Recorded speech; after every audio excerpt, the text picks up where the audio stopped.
સુરતમાં અનેક જગ્યાએ આપણને રસ્તા ઉપર ભૂવા જોવા મળે છે.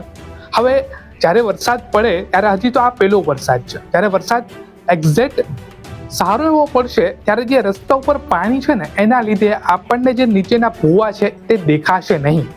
એટલે જ્યાં પણ આ ગાડીઓ ચાલે છે રસ્તા ઉપર કે બાઇક સવાર ચાલે છે તેને ભૂવા નથી દેખાવાના. જ્યારે વરસાદ સારો એવો પડશે ત્યારે આ 15 દિવસ પછી આપણને ભૂવા નથી દેખાવાના, ત્યાં પાણી જ રહેવાનું છે. તો ત્યારે જો અકસ્માત થાય તો એનું જવાબદાર કોણ? આ એક મોટો સવાલ છે. અત્યારે ચલો ભૂવા પડ્યા, કોઈને જાનહાનિ નથી થઈ, એક્ઝેક્ટલી જે ભૂવા જ્યાં પડેલા છે ત્યાં તંત્ર અત્યારે કામગીરી કરી રહ્યું છે. પરંતુ જ્યારે તંત્ર આ બાજુ કામગીરી કરે ત્યારે બીજી બાજુ ભૂવા પડે, ત્યાં કામગીરી પડે તો ત્રીજે ભૂવા પડે છે. એટલો મોટો આનો જે ક્લિયર સંદેશો એક થાય કે ક્યાંક ને ક્યાંક આ જે રસ્તા બનાવવામાં આવ્યા ત્યારે ભ્રષ્ટાચાર થયેલો છે, એ વસ્તુ ક્લિયર છે.